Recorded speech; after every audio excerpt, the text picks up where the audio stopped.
नमस्कार। आज जानते हैं पंचायती राज। आज का टॉपिक है पंचायती राज। पंचायती राज भारत में पंचायती राज की शुरुआत बहुत पुरानी है, वर्तमान संविधान से पुरानी। भारत में पंचायती राज की शुरुआत चोल काल से मानी जाती है। स्थानीय स्वशासन चोलों साम्राज्य की प्रमुख विशेषता थी। आज का जो हमारा आज का मॉडर्न लाइफ स्टाइल है, इसमें पंचायती राज हमने चोल काल से ही उठाया है। चोल काल के उत्तर मेरु अभिलेख प्रथम प्रमाण पंचायती राज का प्रथम प्रमाण चोल काल का उत्तर मेरु अभिलेख है। इसमें ग्राम सभा के लिए उर शब्द आया है। ग्राम सभा के लिए कौन सा शब्द आया है? उर शब्द आया है। इसमें कहा गया कि पंचायती राज कौन से कार्य करेगी, कैसे गांव का विकास होगा, किस तरह से होगा, ये सारी चीजें इस अभिलेख में मेंशन है। नेक्स्ट, उसके बाद आता है ब्रिटिश काल। ये तो प्राचीन भारत की बात हुई। उसके बाद ब्रिटिश काल, स्थानीय स्वशासन की शुरुआत या स्थानीय स्वशासन की जनक भारत में लॉर्ड रिपन है, ब्रिटिश एरा में। उसके बाद भारत सरकार जैसे ही हमें आज़ादी मिलती है तो हमें भी अपने गांव का विकास करना है, क्योंकि गांधीवादी जो विचारधारा थी उसके अनुसार गाँव का भारत गांव में बसता है। ये गांधी जी का स्टेटमेंट है कि भारत गांव में बसता है। भारत की आबादी 70% गाँव में निवास करती है, इसलिए गांव का विकास करना बहुत ज़रूरी था। आज़ादी के बाद तुरंत बाद भारत सरकार ने इसके ऊपर ध्यान दिया और सबसे पहले हमने सामुदायिक विकास कार्यक्रम 1952 में शुरू किया। लेकिन जैसा कहते हैं ना कि कई योजनाएं हमारी जो फाइल्स में बनती है लेकिन वो ज़मीन पर नहीं उतर पाती। भारत सरकार ने कार्यक्रम शुरू कर दिया लेकिन वो बहुत ज़्यादा प्रगति नहीं कर पाए।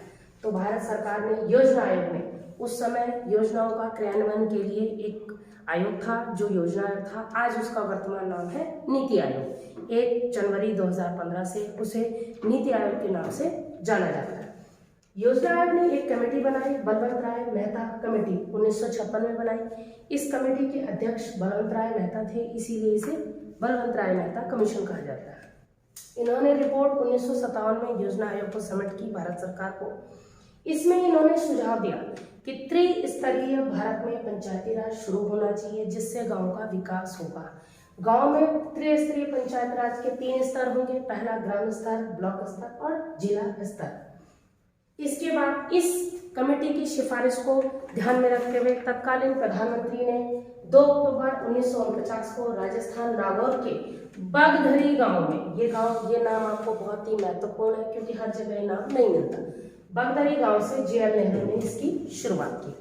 इसके बाद इसे उसी समय 11 अक्टूबर को आंध्र प्रदेश से भी इसकी शुरुआत की। यानी भारत के 2 राज्यों से पंचायती राज की शुरुआत होती है, उत्तर भारत में राजस्थान से, दक्षिण भारत में आंध्र प्रदेश से।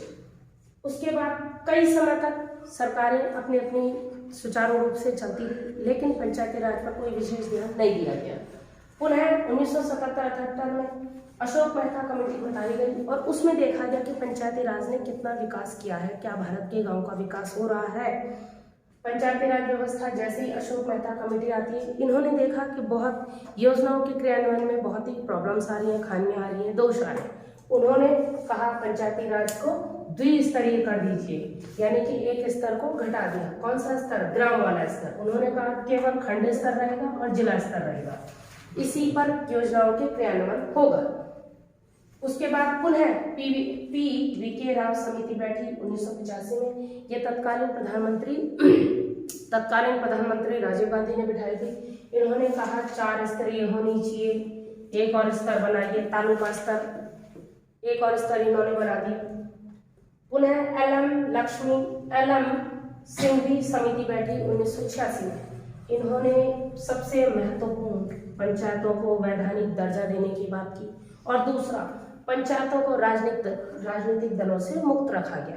इसी समिति की सिफारिश को उस बाद में भारत सरकार ने माना।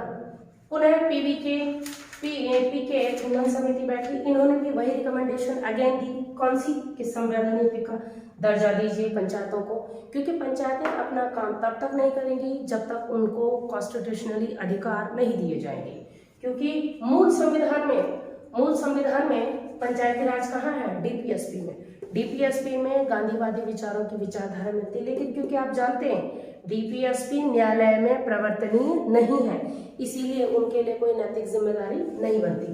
पुनः दोनों समितियों की रिकमेंडेशन को देखते हुए तत्कालीन सरकार नरसिम्हा राव की सरकार ने 73वां संविधान संशोधन 1992 में किया, जो 24 अप्रैल 1993 से लागू हो गया। इसीलिए 24 अप्रैल भारत के संविधान में पंचायती राज दिवस के रूप में मनाया जाता है।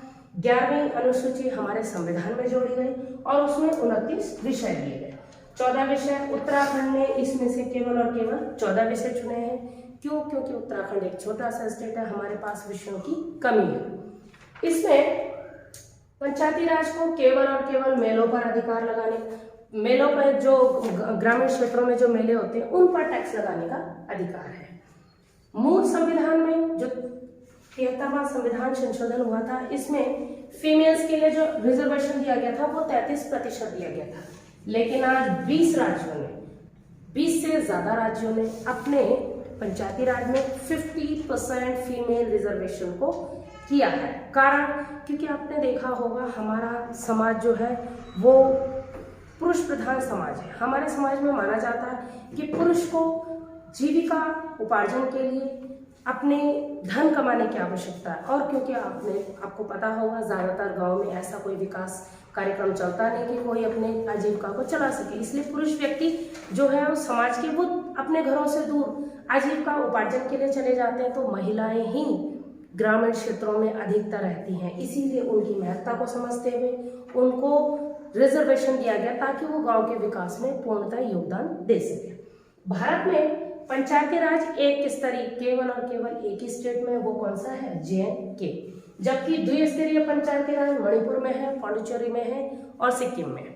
जबकि त्रिस्तरीय पंचायती राज पूरे भारत के 24 राज्यों में है और 4 स्तरीय पंचायती राज के 4 स्तर केवल और केवल बंगाल में है, जिसे भारत सरकार जिसे हाल ही में बदलाव करने का विचार है, लेकिन अभी ऐसा कुछ हुआ नहीं है क्योंकि वहाँ की पंचायती राज व्यवस्था का जो स्ट्रक्चर है वो वैसा ही है।